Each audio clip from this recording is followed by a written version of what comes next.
welcome to my Warbands guide. I decided to update this as the old one's pretty outdated and there's a lot of new mechanics to the game. Please remember this is only beginner's guide, so I won't be going into the details of PK mechanics, but I will go through basic gear setups. Each friends chat has their own requirements, so if you do this with a friends chat, please make sure you look at their recruitment threads. Requirements wise, there are no skill or quest requirements. However, if you do Warbands with a friends chat, they have their own requirements, so again, check their forum recruitment threads.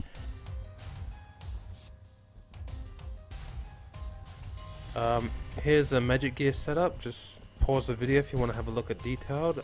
Obviously in my pictures I've gone with the lowest tier of gear setups. The most popular method used for players is the range setup because it's obviously the cheapest and easiest to use.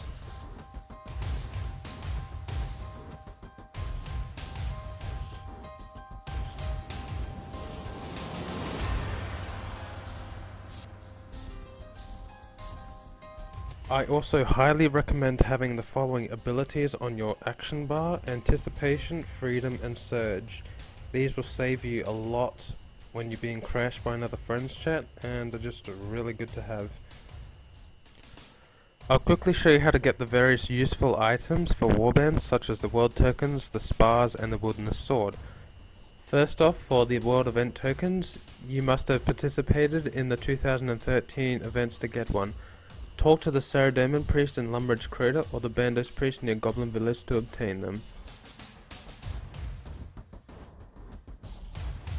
Next off, the Uglog pools. You must have completed the quest as a first resort.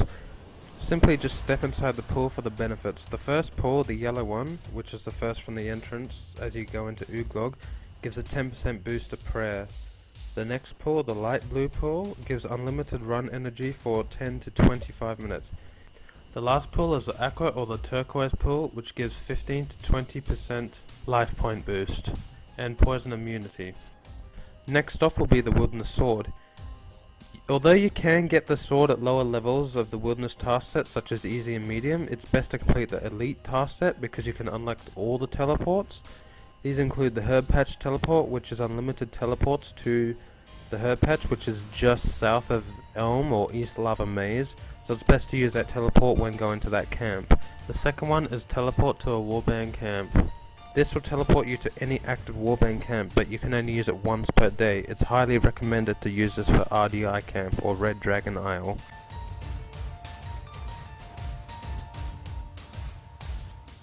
Next off is important locations. Shown in green is the location of each warband camp, shown in red is different teleport locations, and in purple is Quercus, where you hand in supplies for XP after collecting them from the camp. I'll quickly show you a clip from running to different warband locations just so you can visually see what they look like. Obviously, if you're going to loot, you need 25 inventory spaces to collect all of the loot for that camp. As I was anti-PKing, I have a different setup. Each warband camp will only have 3 active tents and it's completely random which ones will spawn. However, each skill is always in the same location no matter which camp it is. I didn't record doing a run to Elm camp as it's pretty much the same as all other locations. You just run there, loot your 25 supplies and then run back to Quercus.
As Warbands is never perfect and can change within a matter of minutes, for example, another friend's chat coming to crash you, you need to know different escape routes. I've outlined some routes that can be taken to avoid PKs.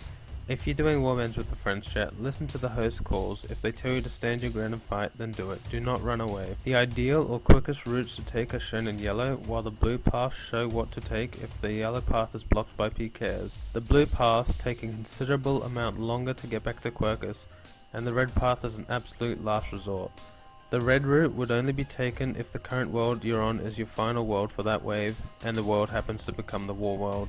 It is recommended not to take any route that passes through or close to the Coral Beast Cave or Wilderness Lodestone, as the majority of FCs who crash others will be coming from those locations. The easiest way to find a friend's chat for Warbands is on the RuneScape forums. Load the forum, scroll down to the Minigames and D&Ds forum and look for the thread called Minigames D&Ds Directory. This thread is sort of like a phone book but for friends chats on RuneScape that specialize in minigames or D&Ds.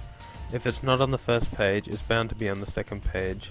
It's bumped pretty regularly, so you should be able to find it easily. Once you've opened that, scroll down to the Warbands area and you'll see a list of different FCs sorted into different alliances. As friends chats open, close and change alliances so often, this clip or this thread may be outdated by the time you get to watch it, so I suggest going to that forum thread and checking it out as it's kept up to date as much as possible. You should now know all the basics of Warbands and successfully be able to do a run, solo or with a friend's chat. I do recommend doing it with a friend's chat though, because it is a lot easier and you have teammates to rely on. Thanks for watching and feel free to like and subscribe. Thank you. Bye.